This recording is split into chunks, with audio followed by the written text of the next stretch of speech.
in Kansas. The All right, Equity here we Bank. go. FDIC. We're on. Pest making your home or business uncomfortable? Call Pest Away in Goodland, Kansas, serving all of Northwest Kansas. They provide top-notch pest control services to keep your space safe and pest-free. From ants to rodents, termites to spiders, our expert team is here to help with effective, safe, and affordable pest control solutions. Don't wait.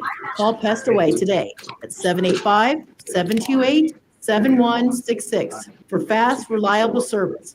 Your home or business deserves the best protection. When you gotta go, but there's nowhere to go, who are you gonna call? Topside Portables and Pumping, that's who. Weddings, job sites, farm parties, they've got clean, reliable porta potties that don't stink, literally. And if your septic tank smells worse than last year's chili cook-off, they'll pump it out fast. No mess, no fuss. Family owned, Heartland values, always ready. Call 785-728-8089. That's 728-8089. Topside Portables and Pumping. When duty calls, they answer. This fall, Hoover Lumber Ace Hardware has everything you could need. Keep your lawn strong with Ultimate Winterizer, the best defense before the frost. Warm up your evening and create memories with a new fire pit. Or bring home the flavor with a great selection of grills and smokers. Okay, we're good. Like Stone, Green Egg, and more. And right now, the lumber prices are low, and so are the temperatures, making it the best season to tackle those outdoor projects. It's Hoover Lumber Ace Hardware with locations in Goodland and Gold. Open every day but Sunday. Fall is here, and so are big savings at Hurl Chevrolet GMC in Goodland, Kansas. Get a 2026 GMC Sierra 1500 Elevation, $7,000 off eligible GMC loyalty. Check out the 2016 Arcadia 1.9% APR for well-qualified buyers. On the Chevy side, the 2026 Equinox is 0% APR, and the 26 Colorado Trailblazer is $500 customer cash or 3.9% APR for well-qualified buyers. Harvest the savings this fall at Hurl Chevrolet GMC in Goodland, Kansas. Online at hurlchev.com. Looking for insurance that actually puts you first? At the insurance agency in downtown Goodland, we're independent, which means we work for you. Whether it's auto, home, crop, or business, we shop top carriers to get you the best coverage at the best price. No pushy sales. Just honest advice from people who live right here in your community. Give us a call today at 785-899-5011 or stop by 1020 Main in Goodland and let's get you covered. The Insurance Agency. Insurance the way it should be. Ready? 1, 2, 3, 4! It's time for the Morning Blitz with Ross Volkmer. The amount of money getting thrown around to quarterbacks who haven't done diddly squat is amazing to me. In Conroe, the new guy. The High Plains only local sports talk show, broadcasting live on Goodland's Rocket 102.5 and video streaming on YouTube, Facebook, and X. Who's got it?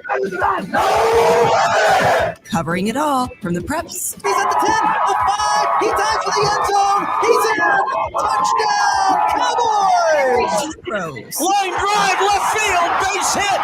Here comes McMahon, he'll score. Ball game. The Blitz is presented by Earl Chevrolet GMC, Hoover Lumber Ace Hardware, and F&B Bank, along with Equity Bank of Hoxie, Winter, and Grinnell, the Insurance Agency, Pest Away LLC, Topside Portables and Pumping, and the Farmer State Bank in Oakwood. Let's go to work.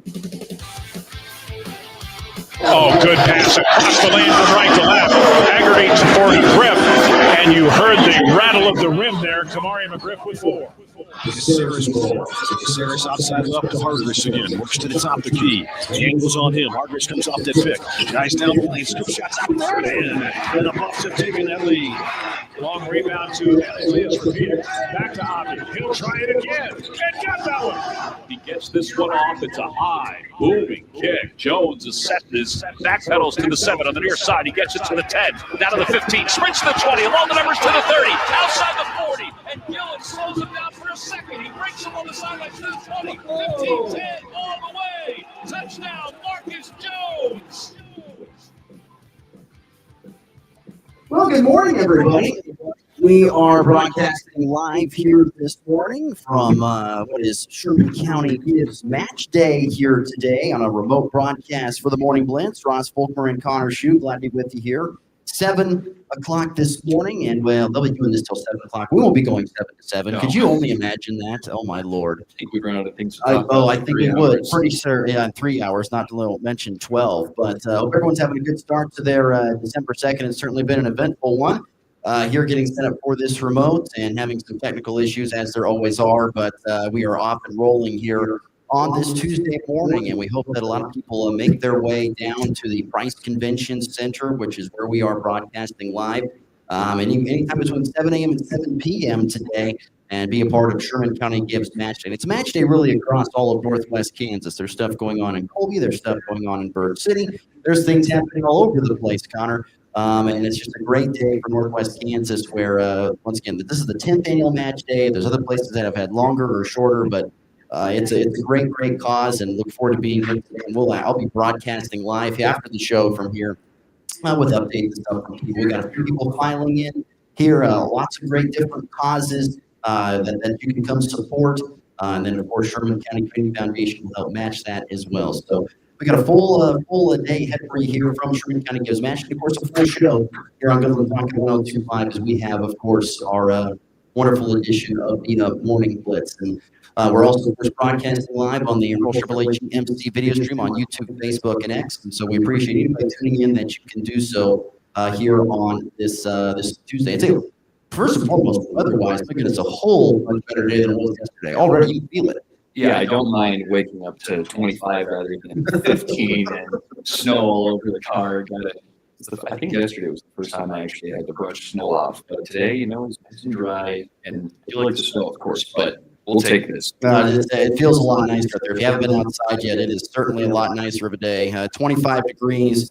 Currently, the temperature outside, and wait till high in the mid-50s. So any of the white stuff that is remaining around is probably going to be gone by the end of today. But I would say don't get too attached to that because, unfortunately, things are going to happen where what can I say? It's not going to be super nice in the coming days. Temperatures back into the 30s at this point in time. But we got a full show ahead for you today here on the Morning Blitz. Hope you'll stick around for the full hour, or just come by and see us here live broadcasting at the Price Convention Center in Goodland for Sherman County Gibbs Match Day. But today we'll be visiting the Goodland Cowgirl basketball coach Bill Birmingham decided to come join us here in the remote studio. If you want to call that, join us here from the Price Convention Center to talk about the upcoming season for the Goodland Cowgirls. Well, I would say, now, after not visiting with Bill Birmingham, but just kind of knowing him and following that team for as long as I have, expectations are high this year for Goodland Cowgirl basketball. And by that, I mean trying to get back to the state tournament where they've spent a lot of time over the previous few years. But I think the expectations will be high for this team that once again lost in the sub-state title game last year to a really good Colby team that went on to state and finished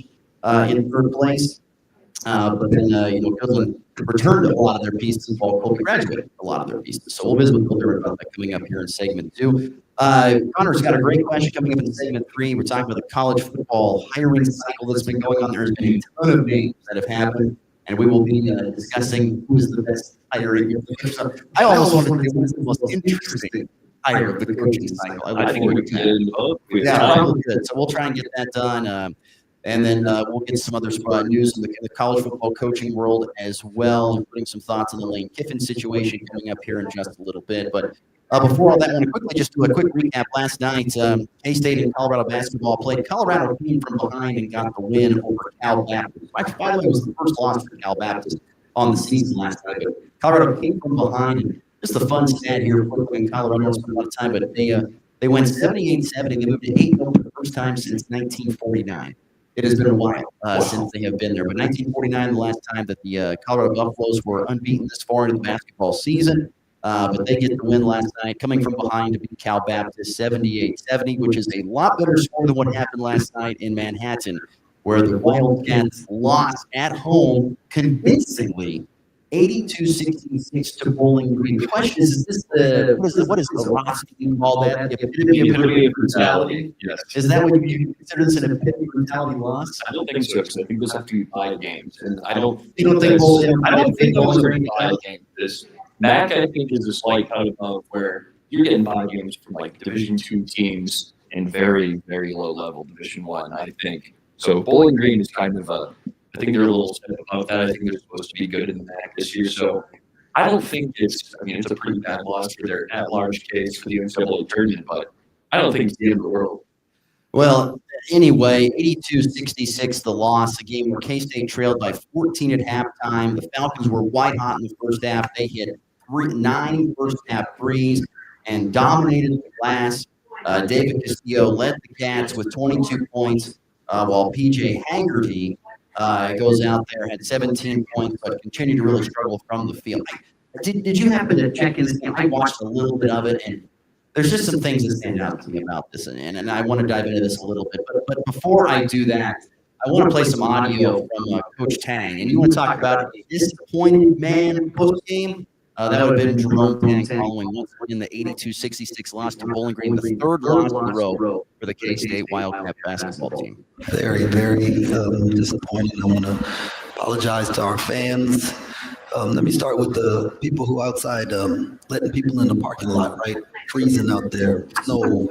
Have to clear the parking lot so that we can come to the game, we get a chance to be inside 72 and sunny, and we give that kind of effort.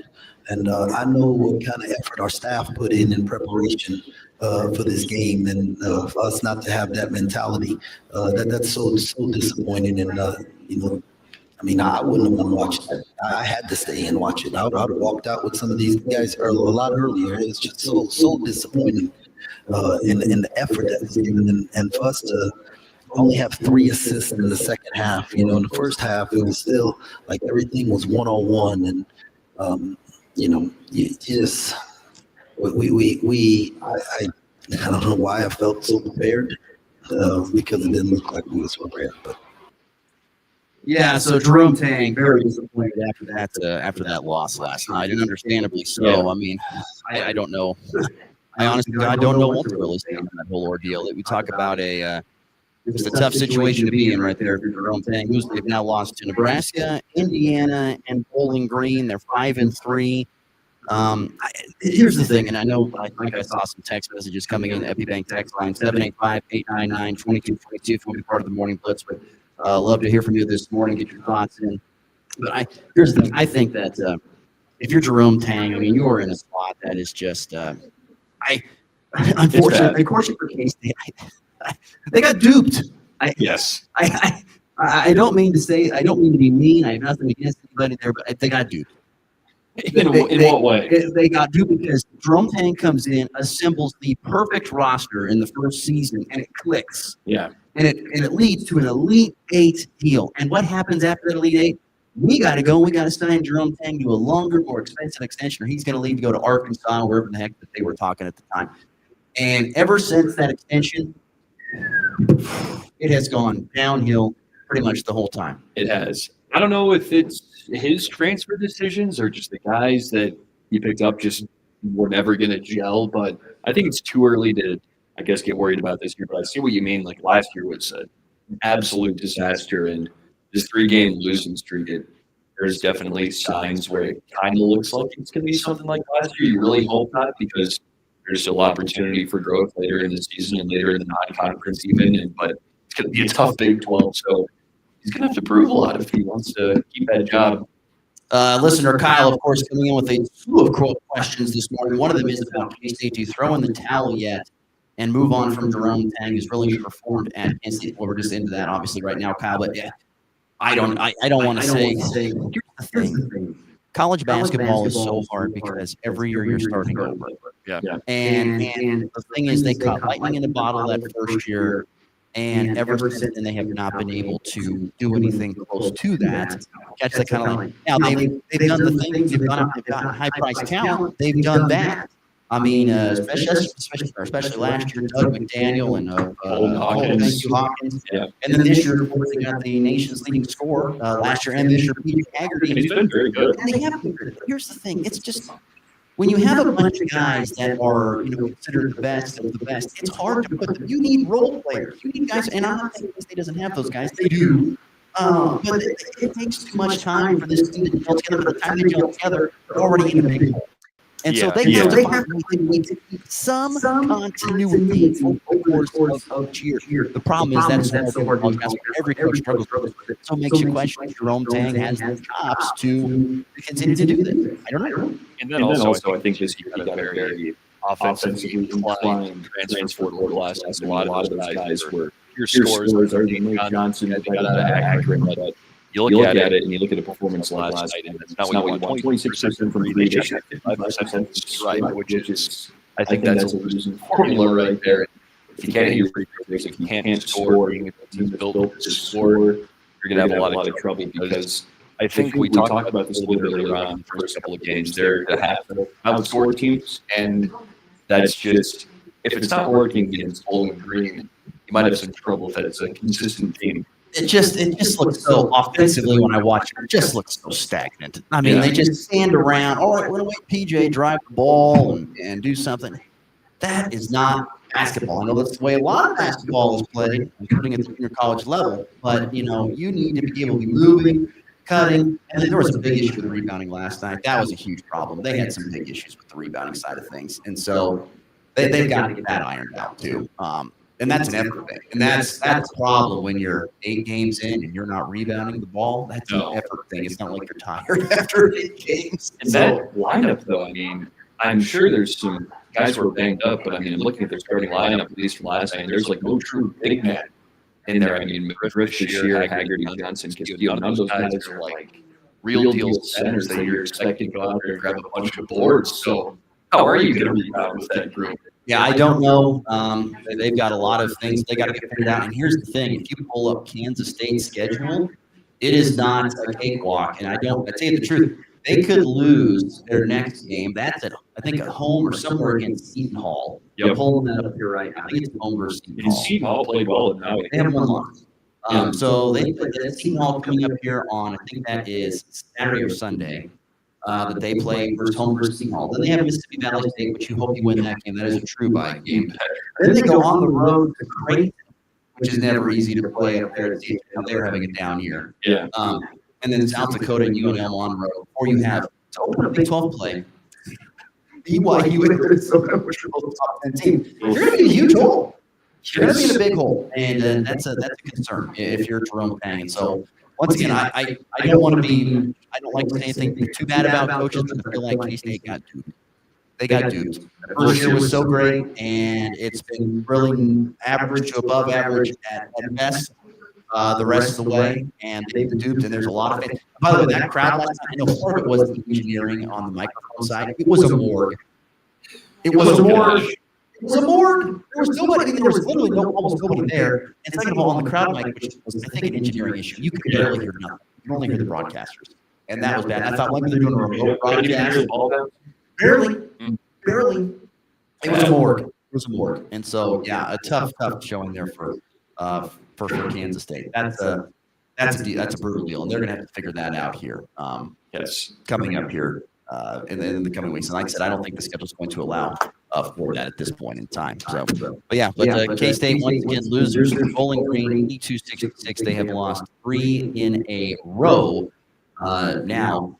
And I'm going to give credit. I'm going to give credit to Nebraska basketball. I think they've ruined K-State in the last couple of years. Maybe it was 2 years ago. 2 years ago, they beat K-State in Manhattan, and K-State was too good. They kind of fell apart from that point forward. Well, guess what? They just lost to Nebraska for their first loss. They lost 3 in a row. We said Kansas State was definitely going to win that game. I did. I said both of us said that. Once again, their athleticism and stuff, I think, should overdo that. But athleticism and no team continuity hurts. It's only so much. You got to be better there. Yeah. You got to be better there. So, anyway. All right, we're going to take an early break here. I know we want to get to Lane Kiffin. We'll push that towards further back in the show. We'll talk about Lane Kiffin and some thoughts and all in with our college coaches carousel and what we think is going on there with college football. We'll get to that back in the show. But once again, we're out here broadcasting live. Sherman County gives match day at the Prize Convention Center. We're here for the show, and a little bit later on after that, come out here and be a part of the 10th annual match day. They have a $55,000 match pool that if you give, they'll match it. So, and it comes to support one of multiple different areas here across Sherman County, and so take part of that here today. We'll take our first break. When we return, I mentioned Goodland Cowgirl basketball coach Bill Bierman will join us here live from Sherman County Gives Match Day. We'll talk to him about Cowgirl basketball and a slew of other topics I have for Bill Bierman on tap. We'll get to that next. He's surprised. We'll get to that next on the morning. Did I have homework? What have we got going on? It's time for the Morning Blitz.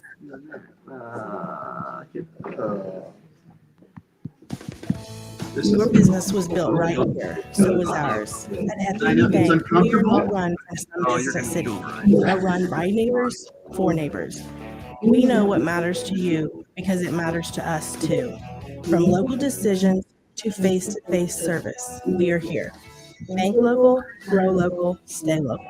FNB Bank, member FDIC.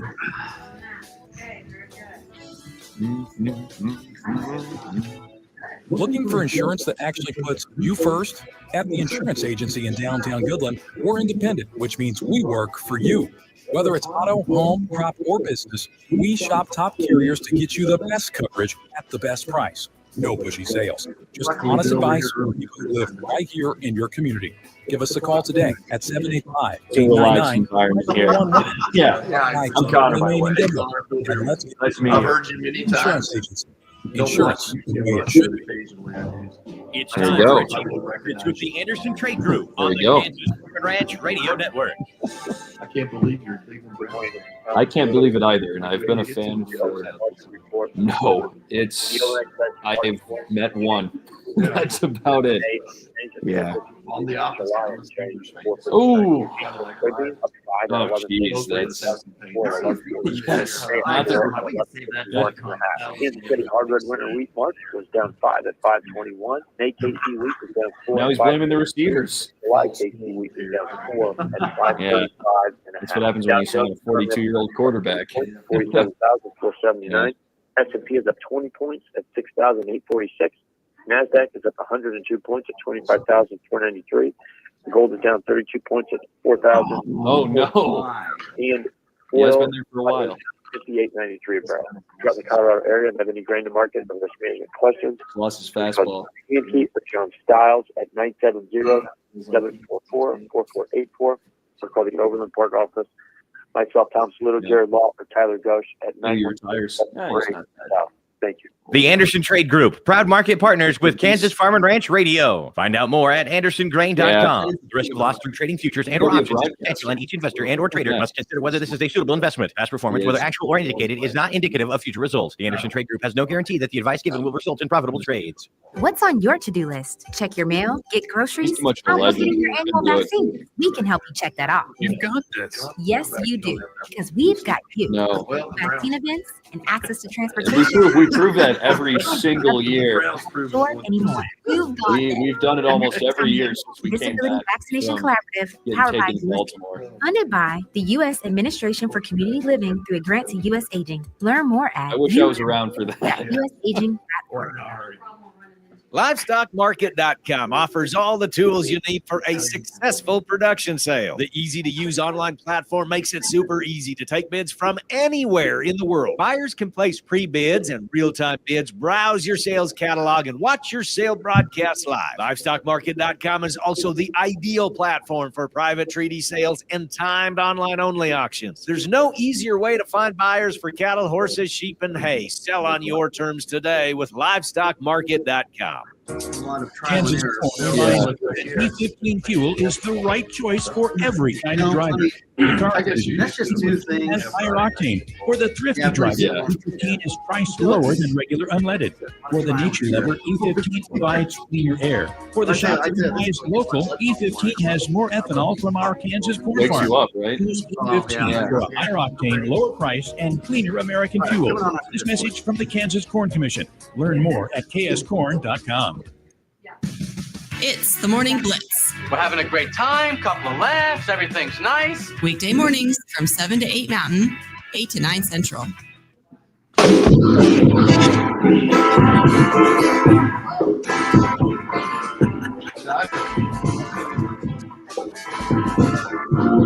Once again, we are back here broadcasting live at the Sherman Match Day, 7 a.m. to 7 p.m. You come out to the Bryce Convention Center and be a giving soul today on what's a beautiful December day. You're also going to have coffee, donuts, pastries, your soup served the rest of the day. I see the pastries over there. We haven't had Connor make his way over there yet, but I'm sure we'll get there at some point. Sooner or later. Sooner or later, we'll make our way over there. But we're pleased to welcome into the broadcast. He's kind enough to join us here remotely. Not like he had an extra long trip to get here, but Goodland Cowgirl basketball coach Bill Berman joins us now. Good morning. I forgot. I got to do the intro. I got to do that again. Two-time state champion basketball coach, and probably the more important thing, considered one of the highest and most talented athletes ever come out of Wichita County High School. Bill Berman. That's not even true. That's Steve Tasker. You might get Steve Tasker. Steve Tasker went to Wichita County. If you've ever been to Leota, I'm telling you, it's kind of out in the middle of nowhere. No offense, but it's out in the middle of nowhere. So for Bill Berman and for Steve Tasker and those guys to come from there, it's impressive. I'm telling you. Okay. We think we're kind of out in the middle of nowhere. You get down into Wichita County, Leota, there is not much. Drive west of there, go to Tribune. Oh, yeah. Tribune, Syracuse, I'm telling you, there's not much. But Bill Berman with us here as we talk about Goodland Cowgirl basketball today and get some thoughts on that. First and foremost, you were all-state basketball, though, weren't you? Yeah. What year was it? 91? 90, 91. Yeah, all-state basketball. We got to give the guy his props. Those are good nationals.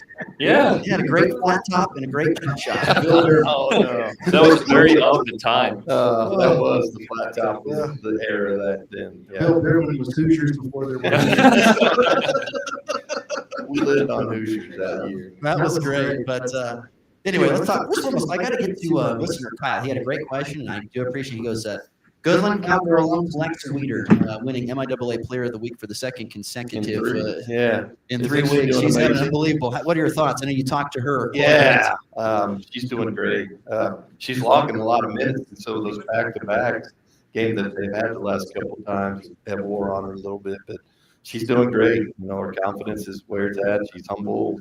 She's playing hard. She's doing exactly what she needs to do. And so incredible players like that make coaches look good. Yes. Let's be honest. And so she's doing great. It's great to see her. I remember when I was coaching Little League football, they said, we call those kids cologne. They cover up the stink. Not that there was much stink on that team.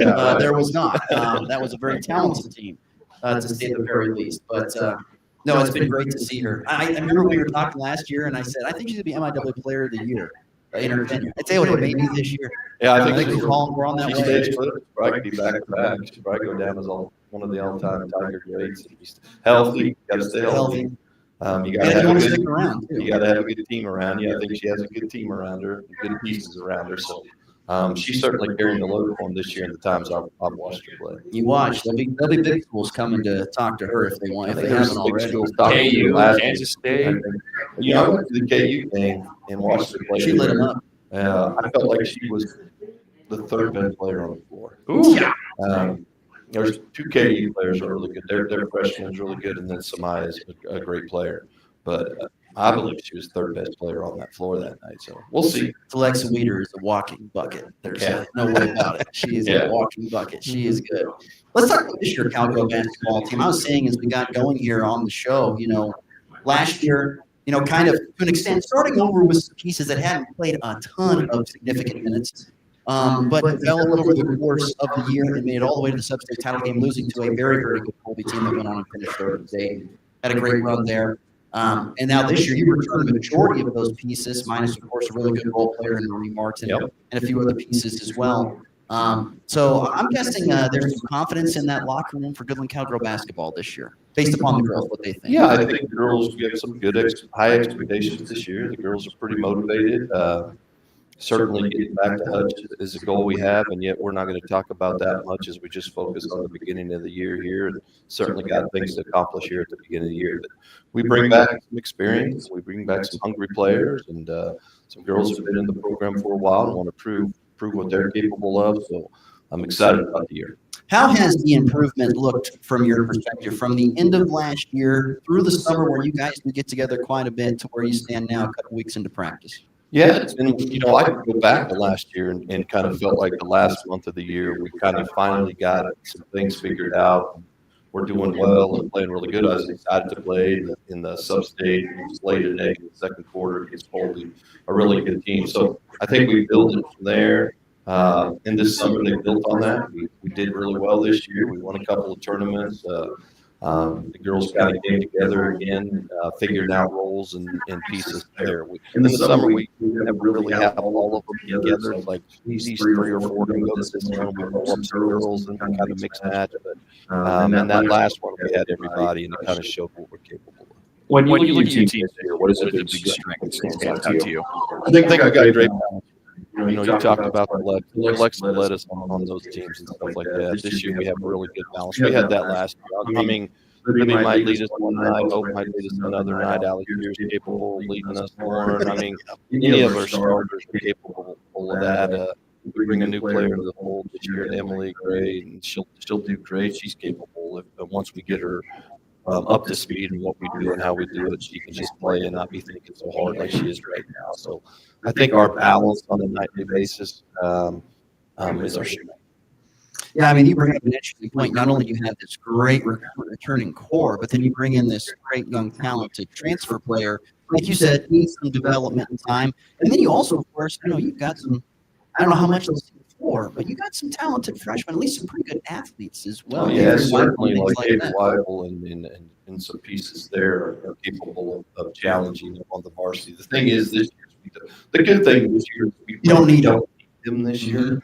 So you and I have talked about the past and other teams, how when you force players into the varsity lineup when they're not quite ready, it's kind of a mixed bag. Yeah, they're good enough to play them, but they're not ready, and they lose confidence, and that takes a lot out of them. So that's what's nice about our team this year. We got these seniors, very senior laden in that facet, and yet we got some good young players coming up, so we could just develop them and spot them pieces, build their confidence, and certainly as Hope, Liv, Lauren, and Al, and Jason leave, the cupboard's not bare. I mean, we'll have others coming. McKenna Shea, Paige Shorts had a really good summer.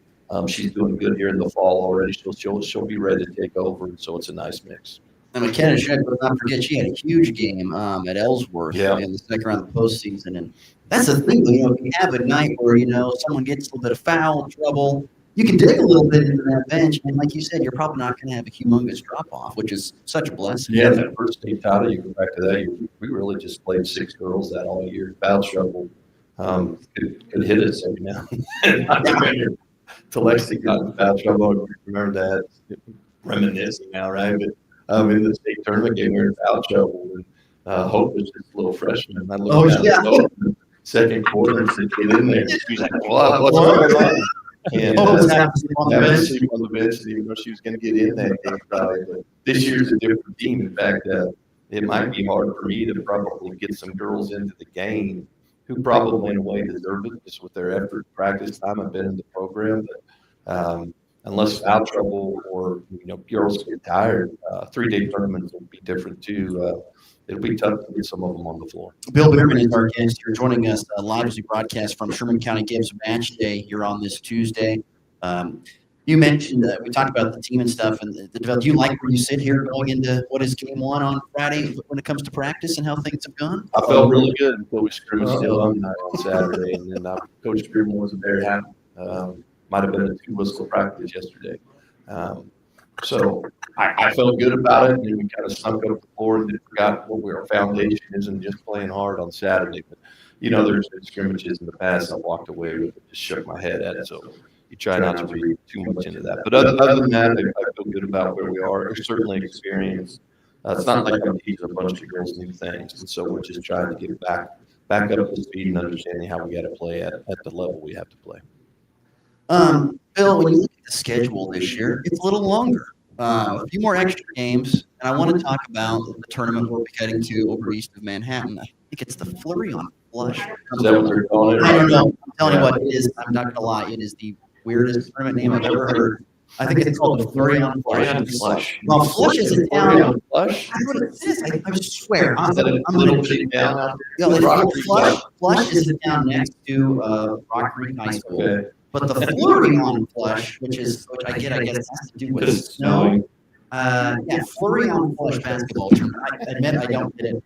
What are your thoughts on that tournament? Because this kind of reminds me of many moons ago, back when you were coaching the boys. Yeah. Where we went to Salina, played the SID. Yeah. And what are your thoughts on this tournament, playing some bigger schools? And I'm kind of curious, do you know how we kind of got involved in all that? Well, actually, when they came out with that surprise, even though Keisha says, anyway, we won't go there. Surprise that we moved it to 23 games. There was this, what are we going to do? And thought out here in Western Kansas, where do we get 3 more games? We're already doubling league opponents that we're traveling 3 hours for. You know, it's not like I don't think Sharon Springs tribute some of the 1As would play. It's like, where are we going to go get these 3 games? And so pretty early, and it was let's just play a tournament. And then Rock Creek posted pretty early that they were going to start a tournament. It's not ideal that it's a week after Topside's like tournament, Scott City Tuesday tournament. So I don't like that part of it. But it felt like for this year, let's jump into that. And early, it was like, who are they bringing? And they kind of shout out some teams that we thought it was just going to be 4 teams early. And then all of a sudden, they post what accounts mini state tournaments. I mean, my goodness. Like early conversations loaded at Heston, Silver Lake, Hayes. It's like, holy cow, he's all talking about it. Yeah, right. So now suddenly it becomes, good night. Can we go in there and go 2-1? I mean, it's just going to be really tough and challenging, which is great. In the season, you kind of want that test and everything. And we probably need that too, just with where we're at, to be tested like that, even if it's an L, but we can play well and challenge ourselves. We'll be okay. And I'm excited to go see where we're at against those type teams. I've seen the bracket. What is up with the open, like the top of the bracket? All of a sudden, you know, Hayes is there, but then there's also Hayden and things like that that are not in the first round. I don't understand. Well, I think this year it'll evolve probably. Some of those teams like Hayden who's sitting that first one waiting, probably went out and grabbed them. Game, 23 game, they went and grabbed them a game, committed a game, had 2 games left. So can we get in there, play 2? So I think that's what you're seeing in there. Some teams can play all 3 because they jumped in early. Some other teams are kind of piecing it together to fill it out and fill out their schedule. You know, they added this week and add 3 games. Is it a requirement? No, you don't have to. But I mean, what are your thoughts as a coach playing 3 more games? Is it considering once again the area where you are, the schedule you already have playing in the difficult league? What are your thoughts on 3 more extra games?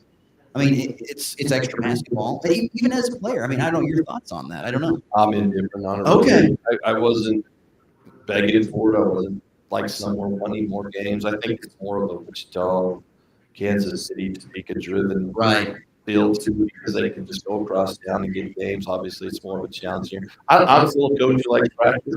I'm still a coach who likes to work on things. That's what bothers me early with. We play Friday night, turn around 3 games in Topside Tuesday, and then we go to this tournament. Like, there will be not a lot of time to watch film, break things down, work on things, moving your fundamentals forward. You know, I'm big on this. Let's be playing our best basketball at the end of the year. And a lot of that is laying foundational type of things in here in December, 1st of January, in order to achieve that. So I'm going to have to adjust some things in order to still do that. But that's what this does now. It just kind of doesn't allow you to get practice time as much as maybe you'd like to. Bill Bierman, our guest here. Let's let you go on this here. Once again, the Cowgirls open the season here Friday at home against Cimarron, the Cowboys and the Cowgirls. A couple of things. What are your thoughts on having a former student and student athlete, student player, Dawson Rimmer, being the head coach of the Bulls? Well, that's good. You know, I got 1 year there. You know, when I did the guys for just that 1 year before we got Mikey Gall back. Yeah, I coach Dawson, so it's cool. You know, it's kind of cool to have him in the classroom. All it does is make me feel really good. and the reality is I am getting really old. So that's what it does. Dawson's doing a great job. I mean, I tell you what, I equate good coaching to how many guys puked in the trash cans the first day. He's doing great. On that, he might have won the state championship at first. So he's getting after him. I mean, they're working hard. I like to see him. He put tape down on the floor, talking about where we want to drive guys and push guys. I mean, fundamental man-to-man basketball. He's doing a lot of good things there. So he's doing well. I'm excited to see him. He doesn't have quite the talent they've had the last couple of years. But he has some good pieces, and I tell you, they looked good the other night. I'm excited to see what he is. A confident young man. He was a player. He's a confident guy as a coach. I'm intrigued to see how this season rolls. For Dawson Rimmer, that is for sure. How do you feel about the Jayhawks this year on the hardwood? You know, I like them better coming in than the last couple. I wasn't a big Hunter Dickens fan. Right? I felt like he didn't allow them Michigan. didn't allow them to play what they're capable of playing and how, and they just I wasn't happy with that necessarily anyway. So I liked their team coming in, and certainly there was a little concern there early about what's going on. But man, excited after those 3 days in Vegas that we played. Had some guys step up in the show, and when Peterson gets back, big game tonight against UConn. Yeah. So, should be exciting. I think they're going to have a great year. He is Bill Berman, Midland Cowgirl head basketball coach, all-time Leota basketball great. You know what, Bill? If we can't have a good laugh on this show, I don't know. We're not having any fun then. So, but there is no doubt he is the Midland Cowgirl basketball coach. Bill, look forward to talking to you on Friday. Thanks, for the Rob. season opener. Go Cowgirl. Bill Bierman, great stuff there with him talking about Midland Cowgirl basketball the season that is ahead. We'll take our break. When we come back, we will get to our final topics, talking a little bit about college football and the coaching carousel that is happening, including the Lane Kiffin situation and other news surrounding coaching changes in college football. It's next here on a Tuesday edition of the Blitz. Once again, we're broadcasting from the Schuh Gibbs Match Day at the Price Convention Center in Midland. Radio is the place to turn to. I apologize for that. News and marketing. I'm a member of the National Association of Film Broadcasters. Take pride in making sure you're informed of the latest news in the world of agriculture. Whether it's local, state, regional, or national, it affects your brand. You can count on hearing it here. Daily reports from Kansas Farm and Ranch Radio are made possible by Farmers State Bank, Norder Supply of Scott City, Cornerstone Ag, and Woofter Construction and Irrigation. It's running pretty smooth for this holiday season. Holiday ready. Boarding, supplying, and fresh produce. That deserves the best too. I know pets get to start wishing you a Merry Christmas. For God so loved the world that he gave us his only son. This Christmas, remember the real reason for the season. Wishing you a very Merry Christmas from Donald and Joel from downtown Colby. A storm's rolling in, and Farmer Dale's garden barn is wobbling like Jello at a rodeo. Yeah. Discount Dave. Wait. What? Oh, dear God, yes. I'm angry about it. And the Morton Man is here. Your trusted technical issue. I have to go back. But I've got 26 gauge strength and laminated just. Here's tape. Oh, he got you with a ticket too? Don't just build like a hero with Super Van. All I'm trying to do is, it's a time-driven deal. I'm telling you, Anybody else they back were at the station framed and they look good. Check out the arrival of new frames. What a collection of eyeglass frames in right now at Scott City Eye Care. They remind you to have Everybody did. Everybody did. Dr. Gooden and his staff saying thank you for your business. Next Tech Wireless, get the iPhone 17 on us. They got me in West iPhone City. 17 comes in full colors. A brighter 6.3-inch display. That's what everyone's been telling me. No, 3 times more scratch resistant. Capture super high resolution shots with the advanced 48. And it wasn't even in town when I was in flexible West ways City. to bring your shot with dual capture video for simultaneous front and rear recording. Next Tech Wireless, connecting Kansas. They were sitting on like the side of the road with their lights off. I couldn't even see them. Stockings in your kitchen. Kitchen Jamie Bear and Colby. Beatable prices on appliances to make your holiday prep a snap. Watch your next holiday. He's like, because I'm like, I'm new to the area. Merry Christmas from H&J Repair. The wait is over. The Office Works and Home Furnishings anniversary sale is happening now. Find incredible savings on Serta beds, Lazy Boy furniture, and so much more. Hurry in. It's all going on now at Office Works and Home Furnishings. I was a little surprised talking to you. Whether it's touchdowns, home runs, or buzzer beaters, we've got you covered. It's the Morning Blitz. Yeah, he's rich.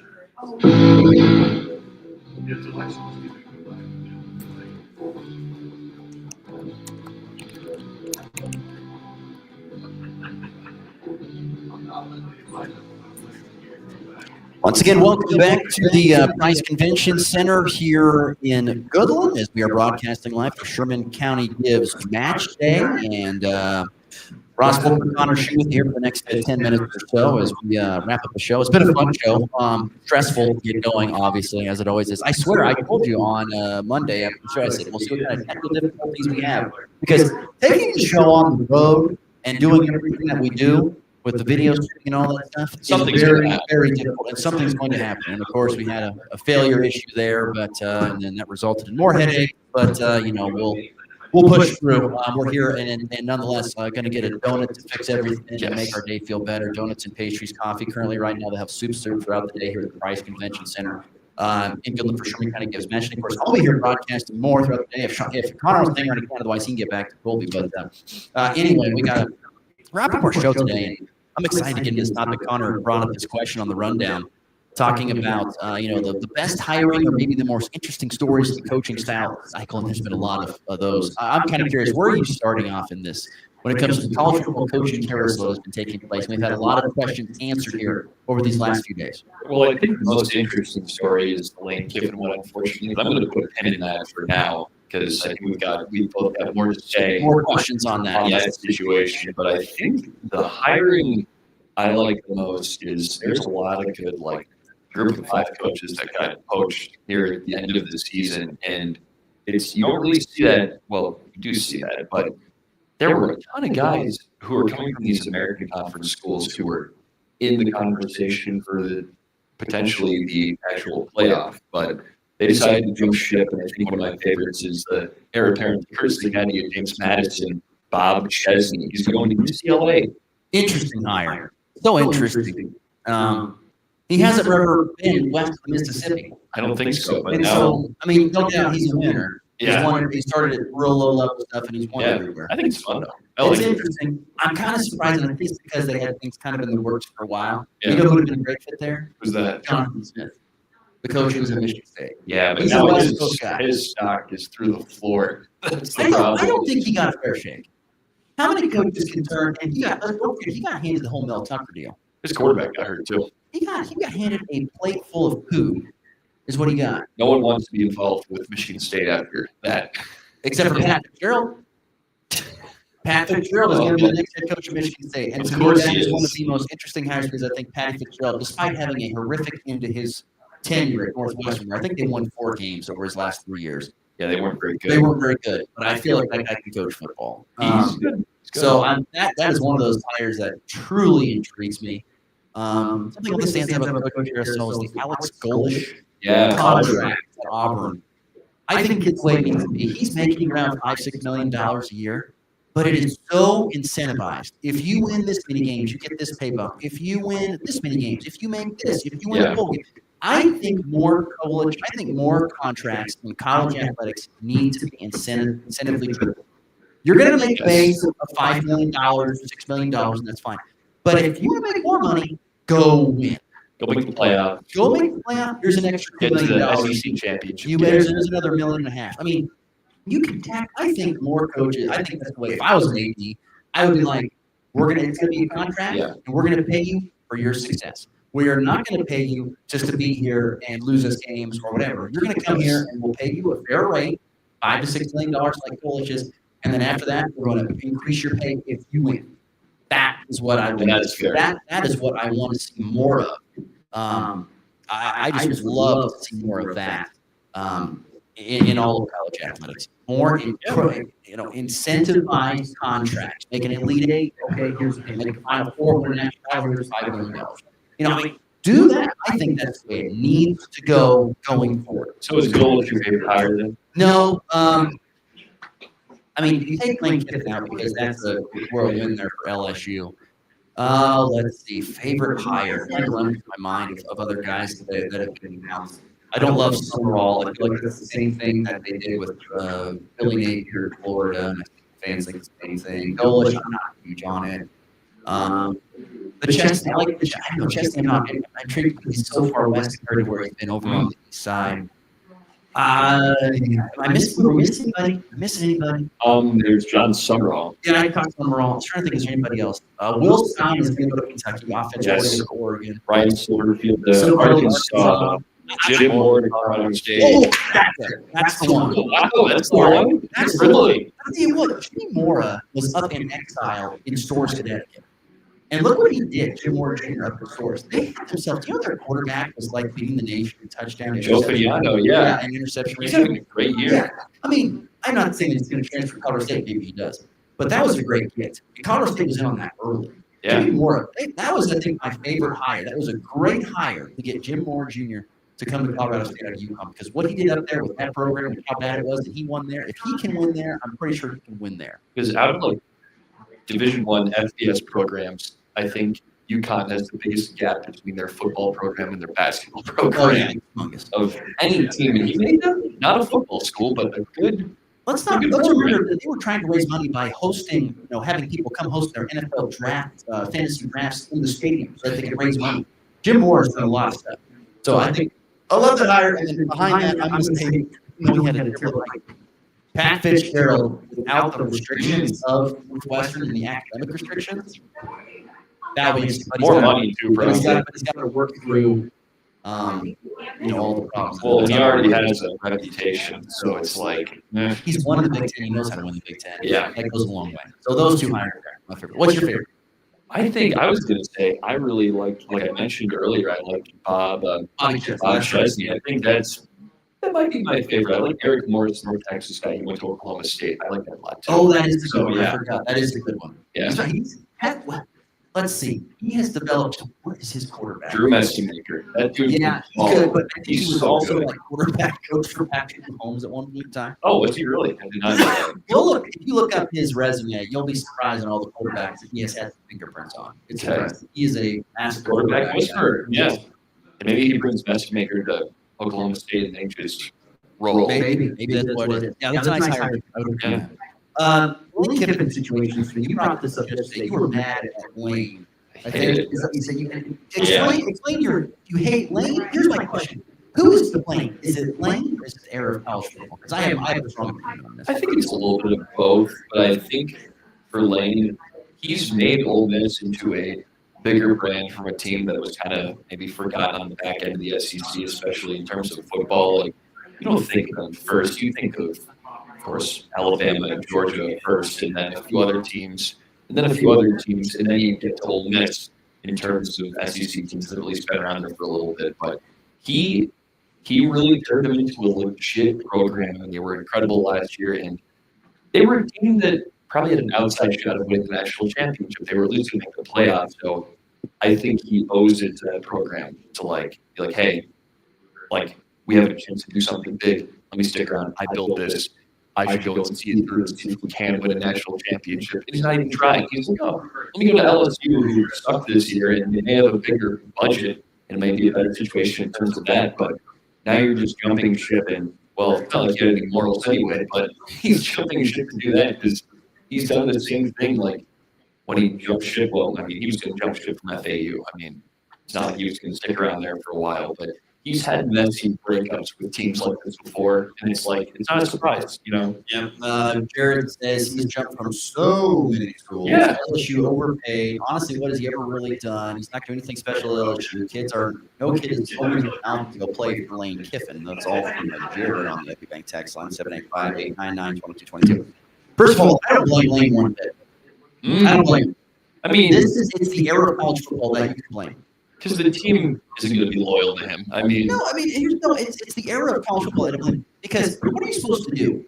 If the portal opens this day, you got to build a new team. How in the heck are you supposed to go coach your own team if you want to take a different job? It's impossible. The calendar does not allow it to work. And so I don't blame Lane one bit. If this is what he wants to do, great. Then, unfortunately, the calendar, there was no way that the AD was going to let him coach there for Ole Miss, that there was no way this was going to happen. They weren't by the AD to let that go. But this is a problem with the college football era. They have to find a way to quit firing coaches in the middle of the season. They have to find a way to let coaches complete their 10, then fire them, and then allow them time to all work things out. But, because the calendar constantly moving, and portal opening in January, there's in recruiting. It's too much, and they've got a lot of problems that they got to get fixed. I think all of that should be frozen until after the national championship. All the recruiting, all the coaching carousels, I think all of that should be called. The season needs to end, and then you may start. Yes, I don't understand. I agree with that. It just doesn't make sense why it starts now. We got to get out of here, but I want to ask one more question to you. Do you think Ole Miss is going to get penalized? Think about it like when Florida State lost their quarterback. They were unbeaten, won the ACC.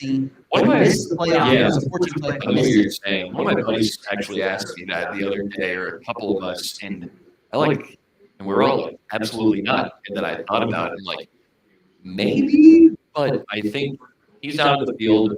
those guys still know how to play. They've done it all year, and I would imagine they wouldn't get penalized too much for losing their coach because there's probably still a guy that's in that system that can coach them and at least like drive the boat enough where they can still play similar. Head coach has been named as the successor to Lane Kiffin and will for this time going. Maybe he can bump a couple spots, but I don't think entirely. They won't be punished because they're in the beloved SEC. That's a great point. He's got a tight SEC. Yeah, they won't punish him. You're exactly right, Bill. Appreciate that. That's great. But yeah, I think it's interesting to see that. By the way, also one more side note, kind of originally, Nebraska fired defensive coordinator John Butler after one season. Oh, what? One season. Oh, they were number 2 in the nation pass defense, but they were like 114th in rush defense. You gotta let him get another shot. That's crazy. Someone had to fall on the sword, and I think that was the guy that Matt Rule tapped, unfortunately. I don't know if it was right or not. Well, then how do you can say, well, you lost a quarterback? Should be the quarterback's coach. He should make the team play better. Maybe so. I said, I don't know, but that was an interesting day with John Butler getting fired by Nebraska. All right, we got to get out of here. We're up against the clock. To the walk-off we go.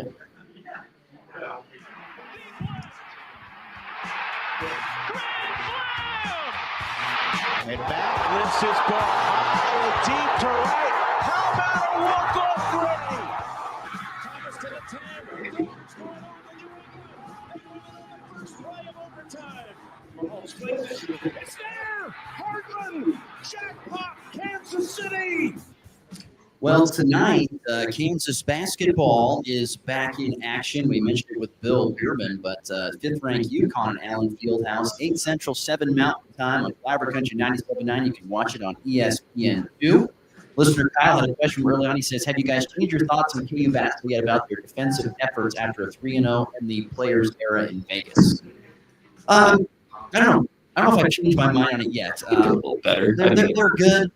They had one good win there, though. They're just a complete different team when Darren Peterson's on the floor, particularly offensively. And we won't know until later today if he's going to be available. It sounds like he's looking good in practice, Bill Self said. But they played 2 tough games. They have looked better. I still think if Darren Peterson's on the floor, they're a really, really good team. If he's not on the floor, they're a good team. Yeah, fair enough. Not quite ranked, but like 7 in the Big 12. If Darren Peterson's not out there. Yeah, without Darren Peterson, he is their offensive juggernaut that they got ahead. No, don't get me wrong. Ford Bethune has been great. He has done a ton for them. But I just don't know if you can win at a really high level without having some quarter. Council's play better, too. Guard play. Yeah. Well, that's tonight once again. 8 Central, 7 Mountain Time. Flower Country 97.9. Of course, watch it on ESPN2. And I cannot forget about high school basketball actually tips off tonight in the area. There is one game. Yeah. One game tonight. Decatur Community hosting in Oberlin, Tri-Plains Brewster. First game. It's on its own slate there. I wish I could tell you something about that game. No, you don't have to. I couldn't tell you much besides just who's playing, to be honest with you. There you go. Red Devils and the Vikings. No, it's not the Vikings. The Titans. There we go. The Titans. There you go. Once again, we're out here broadcasting live. I'm here for another 3 more hours at Sherman County Gives Match Day at Price Convention Center. Come out here anytime between now and 7 o'clock tonight and donate to one of the multiple great foundations and things going on in Sherman County. Come check it out. Have a great rest of your Tuesday. Back tomorrow. Wednesday, the Blitz.